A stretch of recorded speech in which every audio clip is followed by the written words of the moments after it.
Hi again, this is Professor Lucien, and this is an updated new video to go with our Fall 2025 data analysis demonstrations, because we have an extra year of data, and I want to kind of delve into what I found and kind of talk about it, because I'm hoping it'll provide you with additional insight as to why we're doing this and how this can be used to improve the safety program. So I'm going to review the results. I'm going to talk about the EMR calculation. Essentially, how close were we to our estimates? I'm not going to come up with great answers there, but it gives us insight. And then finally, I want to discuss the use of AI, and I'll be talking about the project in general.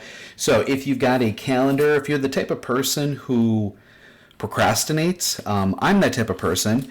I just want to recommend that maybe set your own personal due date for 1 week prior to the 30th to try to have the Excel done by a week prior, so you can take a little bit of extra time and clean it up and make sure it's very presentable for the final submission, because I'm basically giving you all the answers. I'm demonstrating and you're doing it, but it's up to you to provide the comments and insights on what was learned.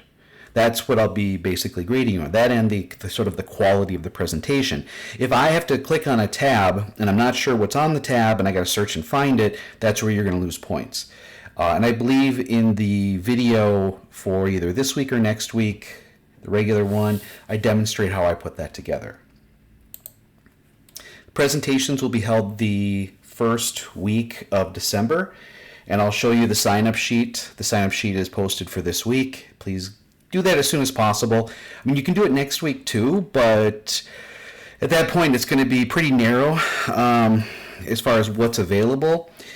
If you haven't completed the analysis, there's really no reason to sign up, because you're not going to be presenting the project. You didn't do the work. So some of you may not be actually doing the presentation, but it would still be good to reach out to me to let me know that, yeah, I didn't finish it. I'm not going to do a presentation. I'm not going to submit the paper.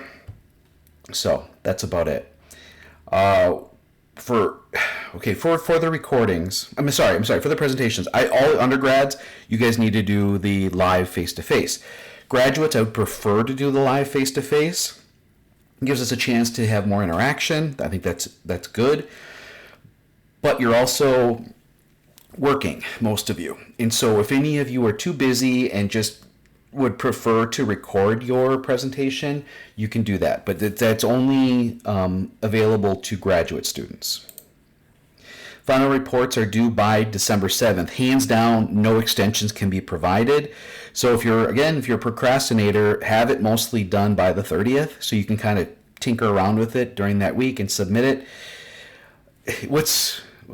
Undergraduates, you guys are only submitting the executive summary. Just a 3-page max executive summary. That's actually really easy, and it shouldn't take a ton of time. Graduate students, though, you guys have to write the whole technical report. The best example of the technical report was for the Module 2 assignment. The sort of the format of the introduction, the methods, the results, the discussion. So you have to do all that, and then write a max 2-page executive summary similar to Module 2. So you have a lot more writing. I'm going to talk a little bit about AI later. And graduate students, I'm going to allow you to use AI for writing your executive summary if you wish to do so. You do not have to, but I want to see how it goes. But I'll talk about that a little bit later. Also, graduate students, if you provide a full background review of workers' compensation, the experience modification rating calculation and what that means, and the importance of claim management, and I feel that it competently displays that you understand what was covered in the course and how you would apply what I taught you about the analysis and what it can do, I may, if you've done well in other parts of the class, I may actually exempt you from the final exam. So that this will be, once you're done with this, you have nothing left to do for the class, and basically it would assure you, your final grade right off the bat. So that is an opportunity. If you have questions, let me know. But that's one thing I always offer to my graduate students. So let's take a quick look at a comparison. So it took me about, I think I timed it between 5 and 6 hours to do a full analysis of the updated data, so I had an additional year. I have to analyze all of it because some of the open claims, they continue to pay out. They continue to accumulate, and so I have to do the full analysis on the new data set. So I had an extra year versus what you guys had. I believe it was like 70 claims or something like that. And again, so 5 or 6 hours to do it all, but then it took me another, I'm guessing, 8 to 10 hours to put together this presentation and make the tables look pretty. So the data analysis is the easy part. It's the presenting it and making it presentable is kind of the hard part. All right, so let's get to it. So you've already seen this. So here's our first table, the descriptives. We have 302. You can see how everything's laid out. We got the open and closed claims. And the type of claims themselves. So I had 372 claims in mine. So the addition of policy year 2024 was here. And you can see that the total paid went up by, what is that, about 500, just under 500,000. The average came down a little, the median came down a little, the number of $0 claims went up a lot. I mean, there's a lot. That's a big jump right there. 70 new claims. It went through August 30th, 2025, because that's when I had them pull it. The open claims went from 31 to 15. Are you serious? 31 to 15, yeah. So they got busy. They got busy with closing claims, and I got to tell you, that's the way to do it. Remember, really earlier in the semester, I talked about the elements or the characteristics of a successful safety program. We were talking about the OSHA, handout, and I said that it was a shame that they didn't have active injury management or active claim management as one of the top 6. This is what they did, and I think you're going to see very soon the value that brings. So closed claims went from 88% to 95%. That is phenomenal. That's phenomenal. The indemnity claims went from 83 to 93, so they had 70 new claims, only 10 of them were indemnified. That's awesome, you guys. That's gonna pay off dividends in the future. Incident only went from 32 to 56, so they had a lot of claims that were filed, but nothing was charged on them. That's awesome. That's awesome. I mean, that's being more active, more proactive. Then the max claim did go up, so the most expensive claim did increase. But overall, these initial findings are very interesting, very interesting. So let's look at the distribution. The overall look of the distribution hasn't changed, but the big thing that's changed is there's 5 new claims above 50,000. I believe 1 or 2 are new, but the other ones were just increases from open claims prior. And so that's why you have to analyze the whole thing. The $0 claims went from 27 to 46. They're not included, so it went from 9% to 12.5%. You can see the median change and the average change, not a lot. It's probably mostly due to the big increase on the $0 claims. Now the 17 claims are above 50,000, which again is still below, just lower 4.5%, is representing 55% of the total versus it was 47.5. So the extremes are becoming even more extreme, but we're getting even lesser stuff. So this is becoming a very interesting data set. For outliers, went from 19 to 23 outliers. Mostly due to what we just taken a look at. In 2023, so what you analyzed, there were 4 opens, 2 reopens, the rest were closed. So those kept, increasing, right? In 2024, we have 4 new claims, 2 opens, so we closed 2, but the 2 reopens are still. So what I did is I went through and colored it. So here, you got the yellow highlight here for the status of reopen, open, open, open. And then down here, you see I gave it 1 through 19, and I showed where they went. So you can see that number 10, it was open, it jumped, it increased here. What other one? Number 2 is now closed. Very good. Reopen 1 is still there. The big change here was the expenses went up by 13,000. A little insight. Yes, they're using they're attempting to close this to they feel that there is some business going on there. Okay, I'll just say it that. So their most expensive claim, it's kind of screwy, as they are for most of them. They closed this one. They closed one that was new. I mean, no. They closed one that was new was right here. Closed one that was new right here. That's phenomenal, you guys. That's being really proactive. Here's one that was open. It increased. That was a new one. It's still open. A new one that's still open. So it's interesting to compare the two. And as far as the priorities, they didn't change. 2023, the priority was 3076. Same thing for 2024. Manual material handling was a priority. Still is.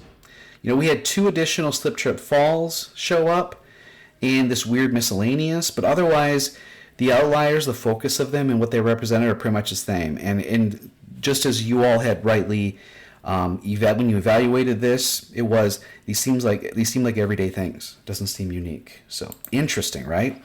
Annual trending, you guys. So here was the full annual trend. If you haven't done it yet, you will this week. So what we had estimated is that overall the company should have maybe 60, and this is of course doesn't include outliers, 60 claims in the next year, but we ended up having 70. But we also know that a lot of those were incident only.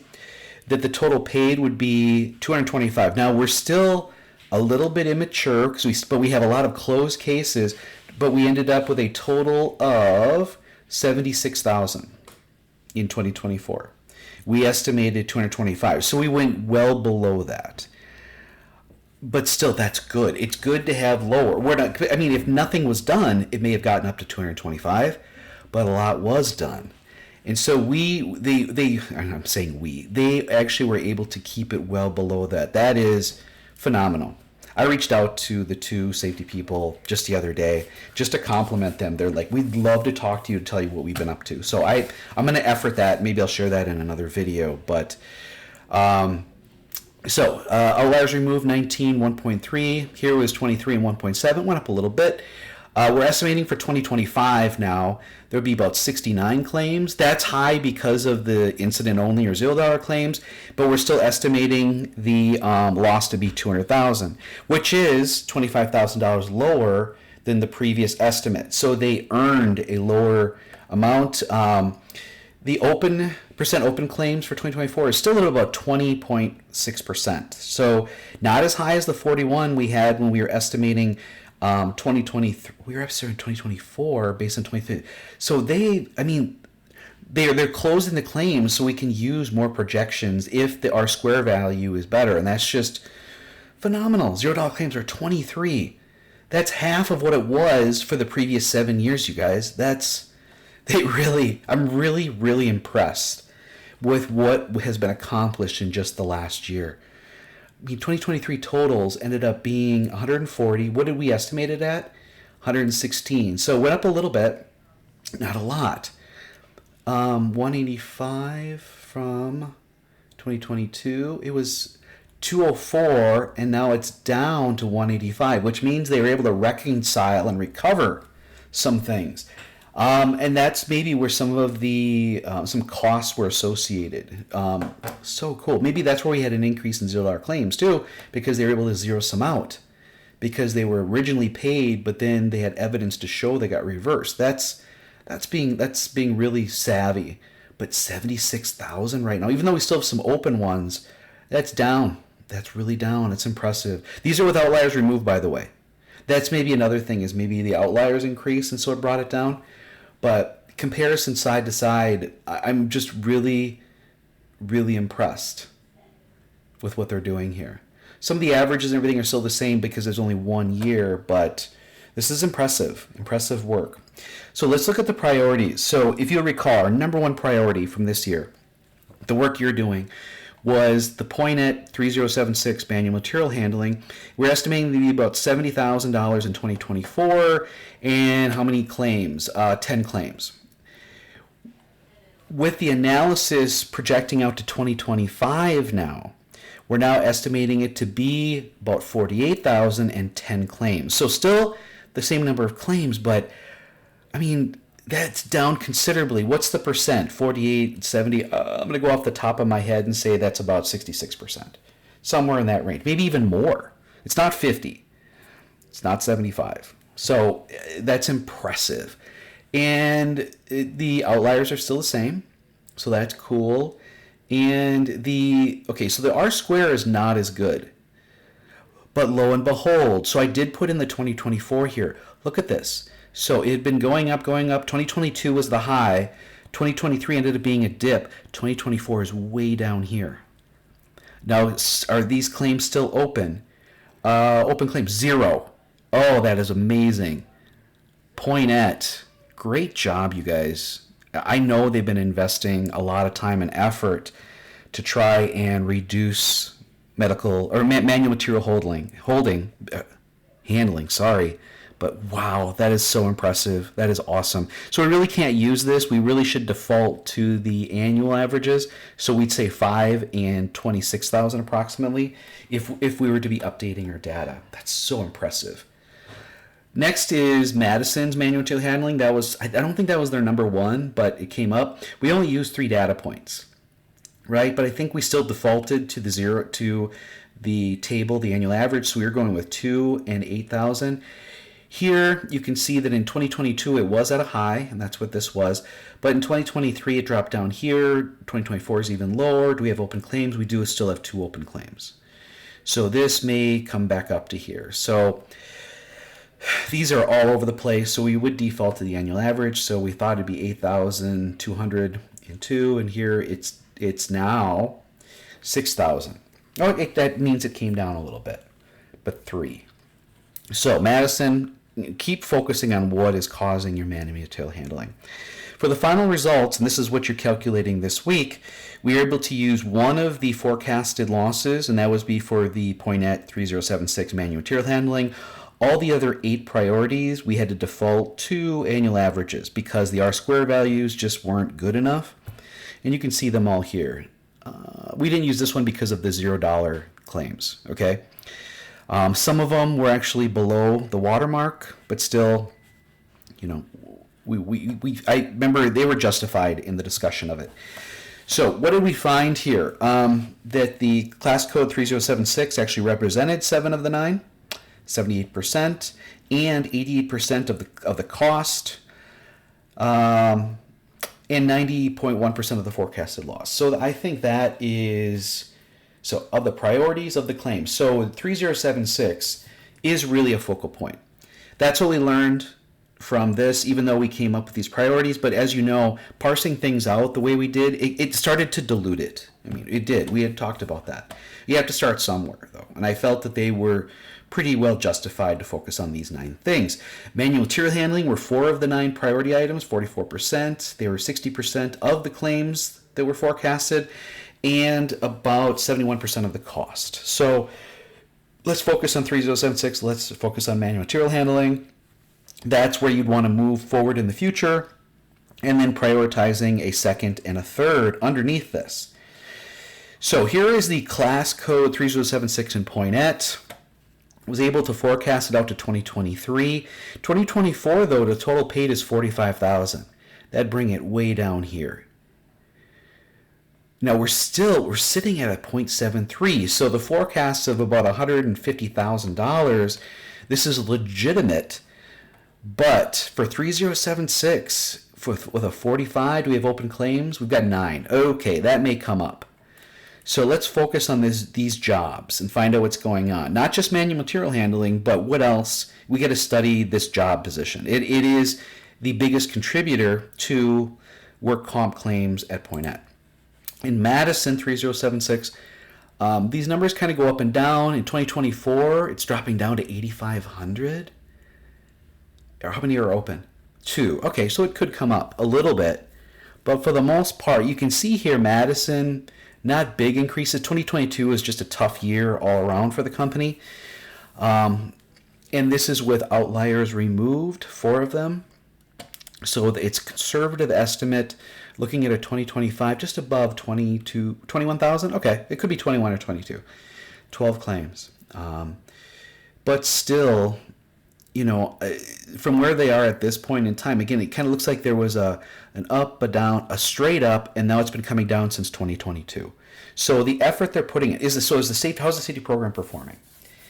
There are signs of fantastic improvement going on, but they got to keep it up. If they were to stop what they're doing, this trend could reverse. But this is it's interesting to look at. So here's some other things that I kind of brought into the mix that we didn't do.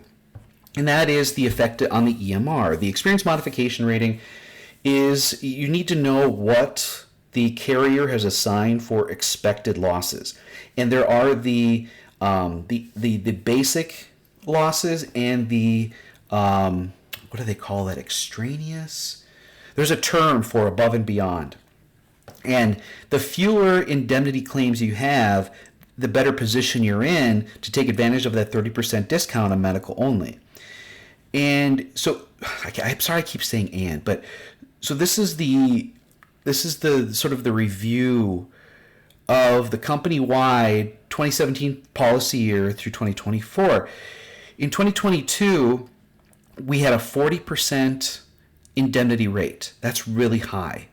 So that year, we more than likely exceeded what was expected as a loss, and that is going to hurt. So this 2022, as it's factored into the EMR calculation, and it's going to be factored in for 3 years.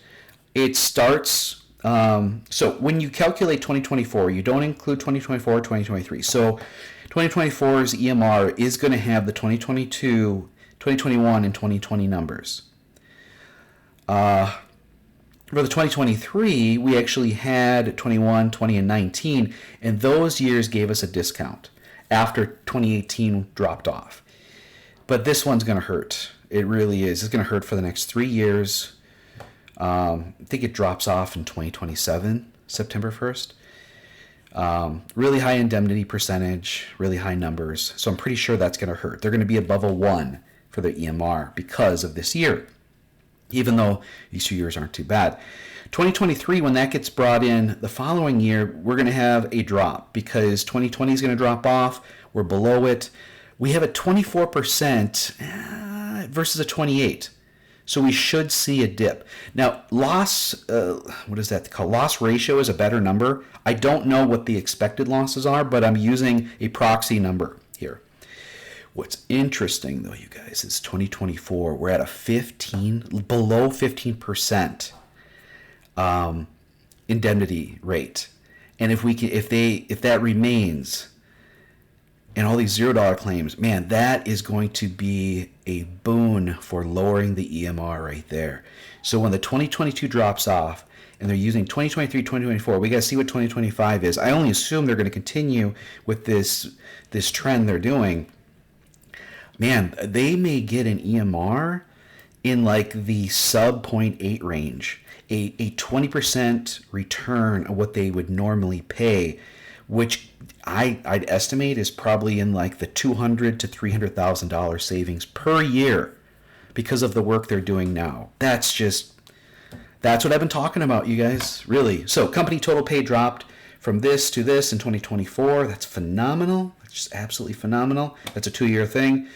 7 outliers in 2022, 6 at Poinet, 1 in Madison. At Poinet, the total pay dropped from 160-ish to 55. There is still one outlier in there. It's a $120,000 one. Madison, total pay dropped from $37,000 to $20,000. One outlier. It's about a $75K. But this, I'm going to be, when I talk to them, I'm going to say, hey, if you want me to come in and present these results to management to encourage them to continue to support what you're doing and to put money towards this and what this is going to mean in a couple of years, I'll do it. I'll definitely do it. So what did we learn, you guys? Focusing and studying on priorities. And again, taking a learning approach versus, let's just do OSHA compliance, and experimenting with what works. Oh my God. Look at the return. I'm so impressed with what I'm seeing just in 1 year. God, I can't wait to see next year's, really. I think that what we did in the policy year 2022, it was like that was when I first analyzed it And we formed a committee, and that committee started talking on a weekly basis. What is open? What do we do to close it? What's new? What did we learn? This is the payment. This is the return on that investment. And so being more active with it, not letting things just be paid, but to really understand what went into it and fight when we don't think it was work related. Phenomenal. Unfortunately, due to that 3-year rolling average of the EMR calculation, the 2022 policy year results, it's going to hurt. It's going to hurt for a while. September 1st of 2027, mark that date on their calendars, because their EMR, I really believe it's going to be below 0.8 if things keep up the way they are. Awesome, the savings. Love it. Just to recall, what is the EMR and how does it calculate the premium? Well, we take the class codes. You guys, we talked about those. 3076 are our number one concern.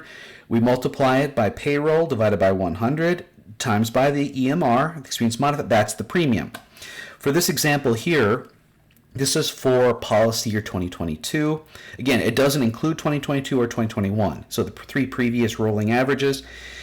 The expected primary losses, the expected losses, the actual losses, the excess. That's the word I wanted, the excess losses. And you do all these calculations, this crazy equation, and then they get the ratio here, and you get the 104. So they were paying 4% above the premium amount in that 2022.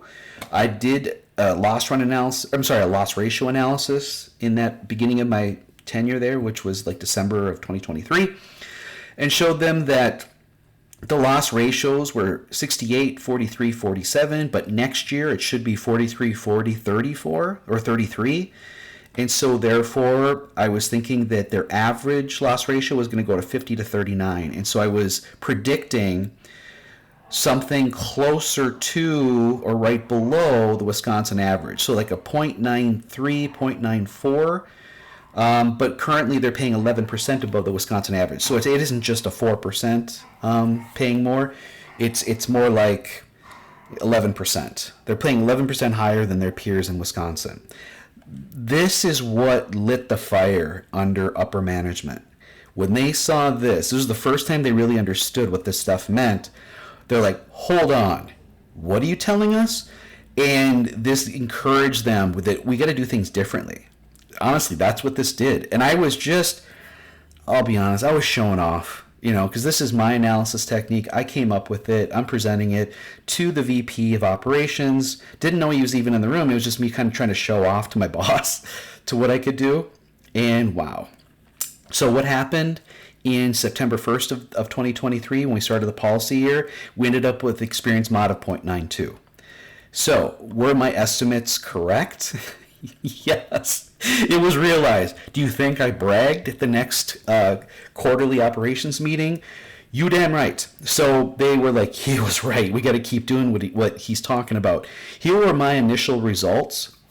So I worked on it for a day, put together the presentation. I know that looks like crap. I'm sorry. I felt bad about that. But again, I had like zero time to work on it, and I was part-time. But I did talk about it, what I was going to be focusing on from a Madison plant, because we were in the process of hiring a new safety manager for the Poinette plant. I was helping with that. Again, I was part-time, but I had the focus areas on what we need to do. This was my initial focus. I think for Madison, and I'm trying to see through my fogged up glasses here, I believe it was cut, puncture, scrape was number 1, material handling was number 2. Came to find out after some studies and in-depth work that cut, puncture, scrape tended to be due to just handling the product and doing the normal work. Also, cut, puncture, scrape became a priority because of some new taper machines we brought in, which we were able to solve that in-house. Yes, it did generate a few claims as we were experimenting, but now it's been almost perfect. And everybody learned so much from that experience. You can't underplay sort of the indirect secondary experience and support you gain from these small wins, to be honest with you. That was a really big thing. So now we're starting to compete with people because we're below the Wisconsin average, but we're also saving 8%. 8% it turned out to be like about $100,000 in savings in premium payments that year because of the jump down. Now, I had nothing to do with that. I only predicted it because I broke it all down. It was the work I did that is now going to be, contributing to, once 2002 policy year falls off, the calculation of the EMR. That's when we're going to see it. We did get additional funding for safeguarding lockout tagout, specifically for Poinette. There has always been a focus on material handling, but part of the investment into powered industrial trucks and their technologies was to lower manual material handling. And I started studying cut, puncture, scrape at Madison. As far as manual material handling, I did it as it came up. It wasn't as frequent or as severe as in Poinette, but I was backing them up. The focus I had was employee engagement, more specifically from a SIFS perspective, heat stress prevention. I did create an early reporting for anything, but more importantly, manual material handling and repetitive motion. So we actually were able to deal with some things before they went to urgent care or their doctor, which mitigated the filing of a comp claim. I did in-house noise monitoring and air monitoring, which saved them a ton of money instead of bringing in a consultant. And we're able to force changes because of those results. And then we were beginning a lockout tagout update. And I demonstrated to them how simple it can be because you just have to make it machine specific and demonstrate performance. So this was a lot of fun for me. I'm so excited about these results. And I'm excited to speak with the two current safety managers to see what I can do to further help their cause, but to let them know that what they've been doing is working, and I'm going to be able to give them the tables and figures that they can bring and report themselves, unless they want me to do it. Totally fine to do that.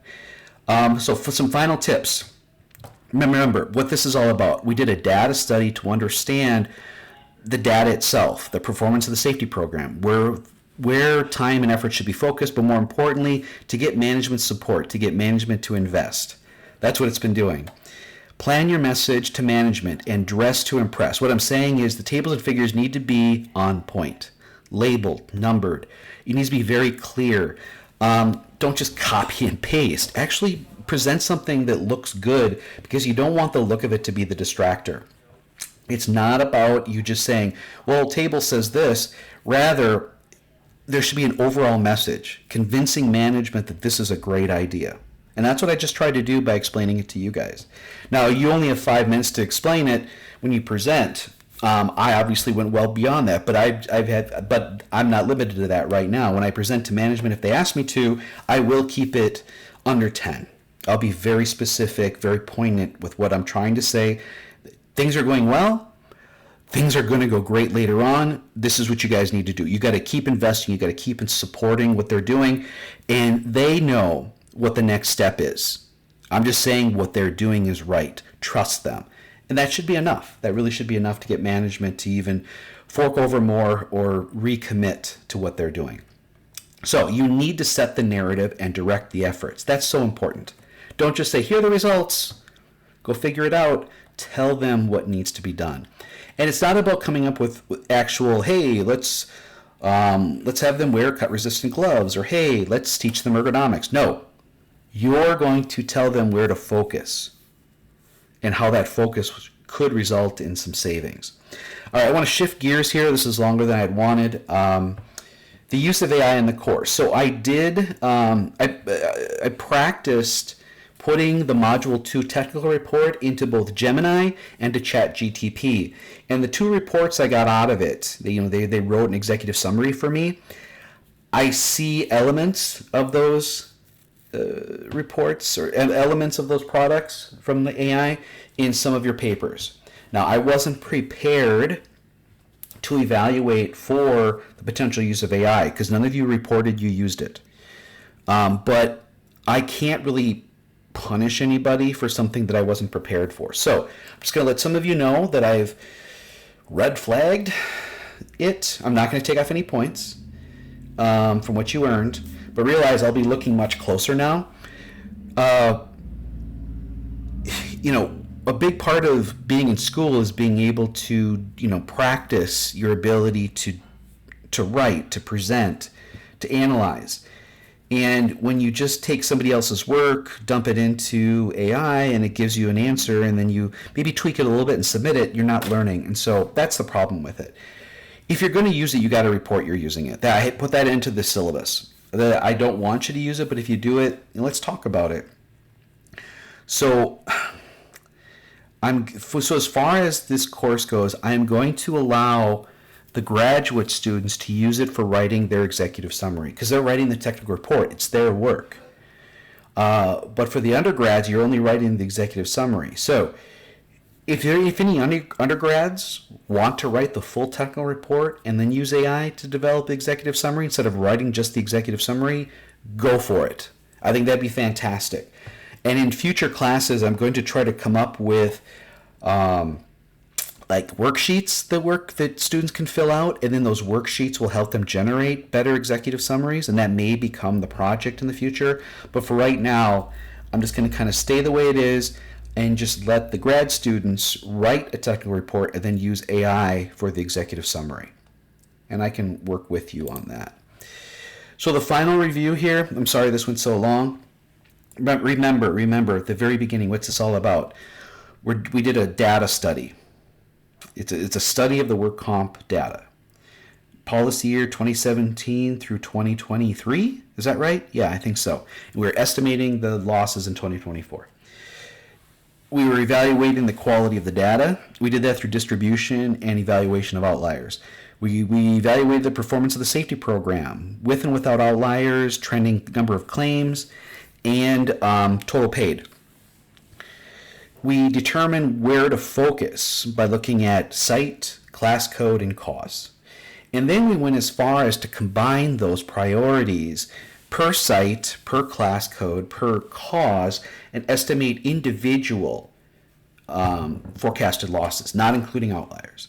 And we did that to be conservative, so that the money we asked for, we should be able to return that. And I think I kind of showed you in this presentation how that came about and how exciting it is, because now we've got changing trends. That's what you want, that they're learning, they're experimenting, the results are starting to form, but it's gonna take additional time, and eventually it's going to be an absolute demonstration of success. You need to demonstrate your ability to provide important and key insights to the results tables and figures you create.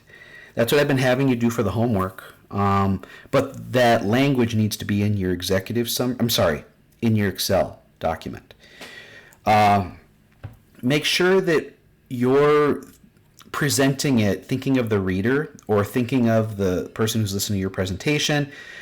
You're going to show them what the results are, explain what it means, versus here's the results, you figure it out. You're building a case for management to invest and support the safety program. That's what this whole thing's been about. That's been the gist of it. Note that you do not have enough evidence to make a direct recommendations. I just brought this up. Do not recommend training because you don't know if that's what will fix anything. Do not recommend equipment for material handling because you haven't spoken to a single worker and you haven't studied a single job. You only know where time and effort should be focused. And that's basically that's what I took away when I initially presented this. You only know where to focus and what to focus on, and that's enough for now. That's what you guys need to be talking about in your presentation and in your write-up. Remember the due dates. Make sure you guys are preparing. This is going to come fast. I mean, you've got Thanksgiving holiday, built in there, so you might be able to carve out additional time to get caught up. But at this point, it's go time. The Excel documents are due by November 30th. All the tabs need to be labeled. All the tables and figures need to be numbered and titled. Your comments need to be put in there. You need to rearrange each tab so when I click on it, I see the result, I see your comments. If I have to zoom in and search around and scroll around, that's when you lose points on presentation. I gave you guys the answers, okay? So it's not enough just to have the answers. It's the presentation, the interpretation is what's important. For the PowerPoints are due on the 30th. This week you're going to be signing up for presentations. I want all undergrads to do a one-on-one WebEx with me. Graduate students, strongly encourage it. We get more out of it when it's that way. But I know you guys are working. I know that you're promised asynchronous. And so if you feel that the only way you can do this is to record it, that's fine. I'll let you do it. All presentations must be under 5 minutes. As soon as your presentation goes over 5 minutes, probably you've been rambling, probably you didn't really narrow down to what the message really should be, and then I start taking off points. And that's where the most points come off, to be honest with you, is when students just start rambling and go over 5 minutes. The importance of this, in addition to, say, being able to write an effective business communication or an executive summary, is don't waste management's time. I completed a data analysis in order to determine the performance of the state program, where we should be focusing, and I'm going to make recommendations on investments here. These were the results. This is what we should focus on. This is what it ultimately can mean as far as reducing the EMR, but 2022 policy year is going to be a bugger. But this is about where we're going to focus, what we're going to focus on, and if we can resolve these things, I should be able to provide you at least a 25% return on that investment, not including these outliers that I didn't even mention.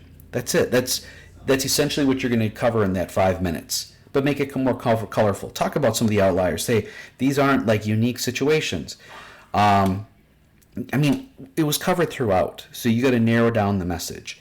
Undergrads, max 3-page executive summary, no AI. You must be using key tables and figures. If any of you don't use tables and figures you created through the analysis, big loss, big points off. I don't want to read 3 pages. I want to see tables and figures and teach me what you found and why I should invest. Graduate students, you have to write the full technical report. Technical report can be probably, 30 pages, 30 to 40 pages, and then a 2-page executive summary, which you can write with AI. Allow it. Tech report needs to be full intro, and you can look at the example from Module 2. Of course, that was OSHA data. This is work comp, totally different. If you do a really good job of explaining what is work comp, what is the EMR, the importance of active claim management, what that means, it's possible that you could be exempted from the final exam. Methods, results, discussion. Make it all clean. Make sure you provide a bibliography. That's everything, you guys. So make sure you get down these due dates. You can start signing up for the presentations this week. Bring this over. So I've got appointments on Sunday night. I've got appointments on Monday night. I've got appointments Tuesday morning. And I've got appointments at noon and early afternoon on Wednesday. I can move these around. If you need a time outside of this, let me know. If you're going to be recording and submitting grad students, it's due by Sunday night. Anybody who registers and then has to re-register or they don't show up, that's a 10% reduction per day for everything that's late. I really want to finish these by Wednesday. I know that's what some of you are going to sign up for first. I could make some time on Thursday. I've got a pretty busy schedule. Friday, I think I'm already booked. But we got to get this stuff done. It'd be better if we could do it earlier, earlier Sunday, Saturday night, whatever. But this is what's available to you. And it's right here under week 12. The first thing, register for your presentation.